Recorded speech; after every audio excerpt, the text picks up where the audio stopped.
Alright, guys. Are we live? Yeah, we're live. Let me introduce to you Junkyarddude, one of the best players in the Philippines, a very known Pichu player and Cloud main, and may I also say a very good Joker player too as well. Junk, what can I know about Cloud in this game? Well, we're basically gonna build you a game plan from the ground up. But in order to do that, I'm gonna have to present a couple of concepts to you. Okay. So the first one is going to be like what I like to call the pocket. Or it's the range at which neither person can react to each other. Alright. And so a mix-up happens when both players are in the pocket and then both of them choose an option. We're just going to get a feel for that. Okay, sure. I like to say to people that it's like almost as big as the Pokeball on PS2. So if both of us stand at the edge of the Pokeball, that's about as big as the pocket. It can change depending with the tip of your toe touching the Pokeball, you'd be at around. This is about the range at which neither of us can react to each other. This is actually it's pretty big. Essentially, as Cloud, what you want to do is put yourself in this range and then see how your opponent reacts. Sometimes they might choose to tangle with you, and they'll choose an option, and you can choose an option. In this range, you have to pick a bunch of moves that are good regardless of what your opponent does. One of them is short hopping at them like this. One of them is short hopping at them kind of like that. One of them is to run up and shield. One of them is to do an aerial in place. Your burst range is how far your character can travel in 18 frames, because it takes 12 frames for a human to react to something, and then there's 6 frames of input delay. At least offline. It could be more online. So the reason this short hop is good is because they can't react to your short hop, and all of a sudden you're right in front of their face, and you're threatening to do a back air, or to do a tomahawk mix-up. So that's why that's good. If your opponent comes forward, it hits them. And running shield is good because you can cause your opponent to misspace their aerial. And if they happen to touch your shield, you can up even. There! You! Alright! So that's one of the options that you can do. The other one is to do the fair plays yourself, and that beats your opponents if they're coming forward. So you're going to... And the other basic option is to short hop at them and threaten them back here. Next, let's look at short hop. Sometimes your opponent won't want to interact with you when you do the short hop. The hardest part of playing Cloud is seeing what your opponent's reaction to your short hop is, and planning the next move accordingly. There's a couple of things that you can do, or that your opponent could do after you do the short hop. Here's the drill. Stand from the edge of the Pokeball, and then short hop at me with your back turn. Now short hop at me with your back turn, and just see what I do. What I want to do is cut the Pokeball in half with your short hop, and do the back air as late as possible. The reason I think it's a good idea for you to short hop do the aerial as late as possible when you're doing this is because you're spending all 18 frames moving towards your opponent before committing to something. You can travel really far in 18 frames with just a short hop. You want to make the most out of all of those frames while taking stage away from your opponent. If you do this, they can react to that. This isn't nearly as threatening as this. Okay, edge of the Pokeball. Okay. Now short hop at me with your back turn. Alright. Try again. Okay. Now tell me what my response was the first time and the second time, if you remember. It is quite tricky to notice because you didn't know that I was going to ask you that, right? The first time I dashed backwards. The reason that people will do one of those two things is because they feel threatened. Because you're inside this pocket and you're threatening to attack by doing this short hop. Those two are the most common responses when people feel threatened by your back airs, but they won't happen unless you do them convincingly. And so the hardest part of playing Cloud is short hopping at your opponent convincingly. It's also about your movement, because you're not allowed to play the mind game if your movement isn't good. Your short hops not only have to be completely controlled, they also have to have a lot of nuance to them. So one of the things that I like to tell people, or even for people who have good movement, but just to practice your movement, is like draw shapes with your short hops. This is something you can do in training mode. I like to draw diagonal lines, just to get your drift. Try drawing a bunch of diagonal lines with your short hop. Yeah, even I need to practice these. But like I go up, left, down, and right. And now try up, right, down, left. Up, right, down, left. Like this? It's a little tough. Oh, that was a good one. That was a pretty good one. That one was 2. It is actually kind of challenging, isn't it? Yeah. But you won't be able to threaten your opponent if you don't have complete control over your short hop. So once you notice that you entered the pocket with your opponent, this becomes one of your options. Depending on your opponent's reaction to it, you might need to like microspace your short hop. But you can't microspace it if you don't have good movement. I guess the third part of your basic game plan to do an aerial in place whenever you feel threatened. And that's pretty easy. If you're in the pocket and you don't know what to do, you could always throw an aerial out. Well, to recap, your basic game plan in neutral is mix it up between aerial in place, run up and shield, or short hop towards them. And you're just gonna have to get a feel for which one is best. And it's gonna take a long time. So don't rush. So now I guess we can talk about follow-ups. At 0, if you happen to land an aerial in place, or a short hop with a back air, you can confirm it into a cross slash. Oh, can I do that? Or an up B. Yeah, back air, side B. Sometimes you might need to do back air, up B, if your back air isn't good enough. You can do the same thing out of forward air. You can do forward air, up B. Oh, forward air, up B, okay. Forward air, cross slash works sometimes. Oh, It depends, because sometimes the thing doesn't hit too late. I mean, it doesn't hit early enough. Those are 2 0% confirms. Those are pretty much the only confirms that you really have to know about. Do note though that you can do both of these with limit as well. So if I hit you at 0 with limit, I can confirm into side B. Oh, nice. So those are the basic 0% confirms. Cloud doesn't really have any other true combos that are really notable. You also need to learn how to follow up after the true combo ends. If I land an up B at a shield on you at 0, notice the position that you're in after I finish. After this up B, I'm at significant frame advantage, and I can go for a move after connecting that. So although that wasn't a true follow-up, my up B at a shield put you on the platform. Up B at a shield combos into run up there. Just up B me, and then just try to notice what I do afterwards. Okay. It's gonna be like the other drill. By the way, don't think of this as just a one-off thing. Usually, the more times I coach someone, the better it gets. So I use that conversation to distract you. What do I do after a beat? Well, I see you directional air dodge away. Actually, you remember that. Yeah, I do remember the other one. I jump. I don't know without a hit stun. You jump, okay. Try doing a forward or up B on me, and then see if that works. I'm gonna air dodge and you can air. Let's try it out. What should I do? A fair and an up B. Yeah, and then see if your nair idea works. Oh, you didn't air dodge? It's pretty good actually. I did air dodge. I air dodged through the nair, and then you were able to frame trap me with jab. So that's a pretty good way to follow up off of a B. Okay.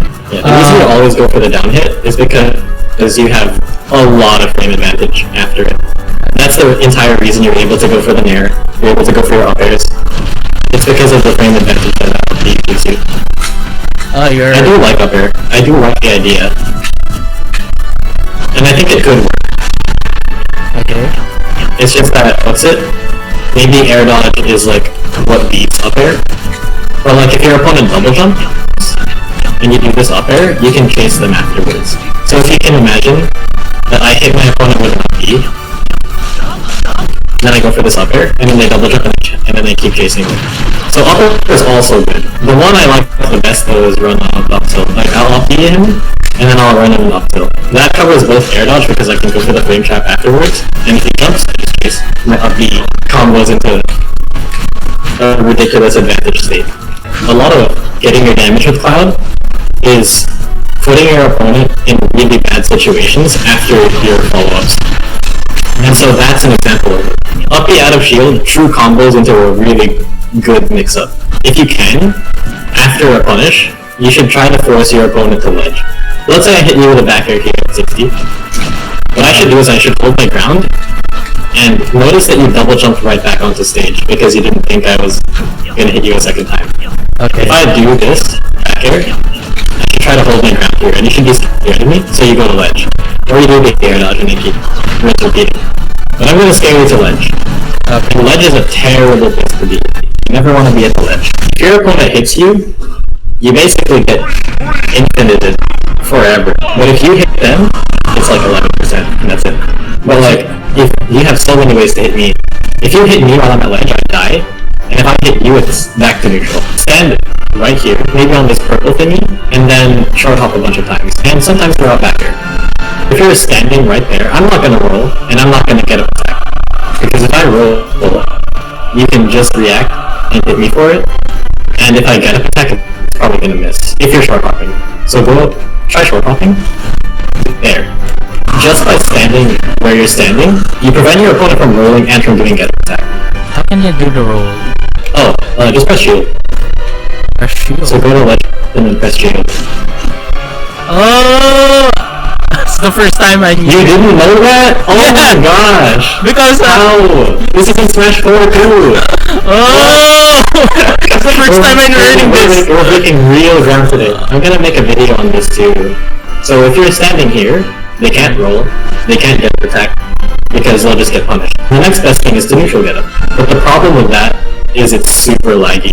And so, after your opponent doesn't neutral get up, most of the time, they're gonna shield because they're scared. If that happens, just do it. Just space a back air, and you're chilling. If you space a back air while they're shielding you, you're still at a massive advantage because you can read the rolls, you can read a jump, you can go for even more shield pressure, and if they try to grab and you hit them again, it's basically checkmate after you land this back air on the shield. So you can't be up attack, you can't roll, and then I do that, and you still feel really choked out. Yeah. So now let's look at jump. If you jump from ledge, it's probably the best thing to do. So sometimes you want to throw out the back airs when you think your opponent is going to jump, and sometimes you don't when you don't think he's going to jump. That's how you ledge trap with Cloud. So many options. And they have so few. Okay, so I'll tell you some of the things that I did. Sometimes I did neutral get up, and then shield, and then roll. Sometimes I did neutral get up. Sometimes I did neutral get up, shield, and then jump. Sometimes I did neutral get up, shield, and then shield grab. Those are the most common things that people do after neutral get up, shield. And they're all terrible. Because being at ledge is terrible. The thing is, you can cover all of those things if you're reacting well enough. So, the Pokeball is important. Why is the Pokeball important? If both of us are standing still at the edge of the Pokeball, and I do something, you can't react to it. You had no idea that was going to happen. So that's why the Pokeball is important. After your shield, right? After your opponent attack your shield, you can up B. So, wouldn't it make sense then to use that in neutral? So that's the second thing we went over. And the third thing we kind of went over was short hopping at your opponent and then threatening to back air. Those are the three things that you can think about while you're inside the Pokeball. And then we talked about PUBG follow-ups. I guess the easiest way to figure out or to remember all the stuff that we did is just to practice it. So just play. Let's just play a couple matches, I guess. Let's play some stocks. Let's play some stocks. Alright. Alright, I'll start here, you start there. Whenever you're ready. Alright, let's do this.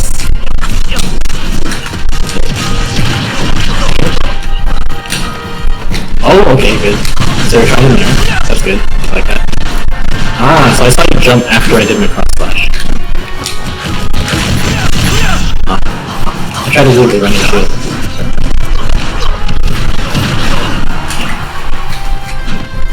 Okay, stand at roll distance.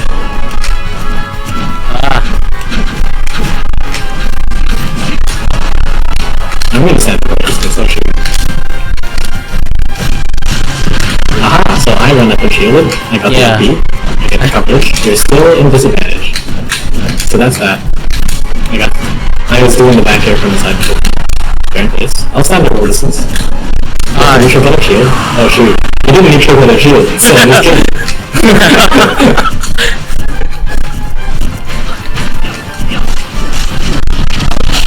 That's kinda bad. It's kinda laggy. More fair and face. So I want to give you control.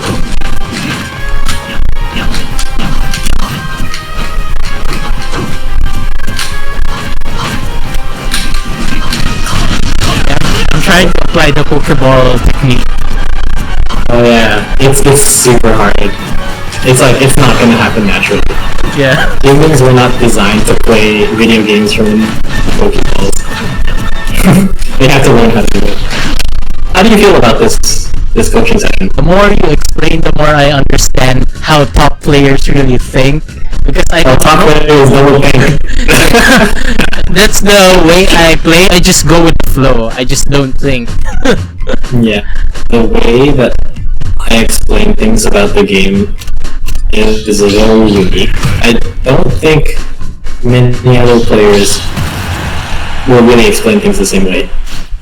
I'm more of a coach than I am a player. I think like a coach, but I play like a player. Okay, let's just play, I guess. We'll see how much of it sticks. Oh, that's so good. Ah! Dang it. Yeah. And there are distance. Don't go for the edge. Oh, I guess you could.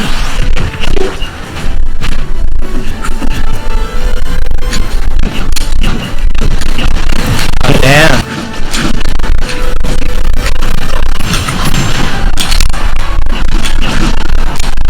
Oh, damn, you're able to catch me.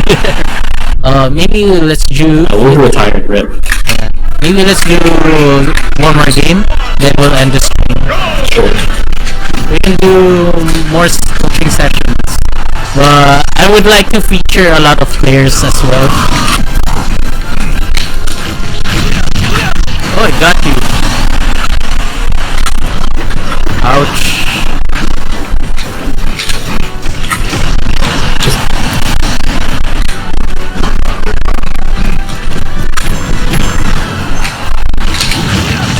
Gotcha.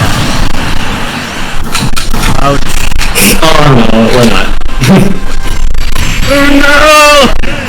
Alright. Good games. Yeah, I would like to thank you for coaching me on how to play some of the basics, as well as the advanced techniques. I will take it to heart. Thank you very much, Junk. If you want to plug anything, right now is the best time. So anything you want to plug? So YouTube is Junkyarddude.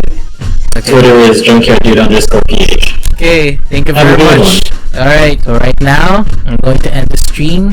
Please give this video a like and share it with your friends. Please like and follow my Facebook page. It's facebook.com/KeonPH. I also have a YouTube channel, youtube.com/KeonPH, or just Keon. Alright guys, hope you like my stream.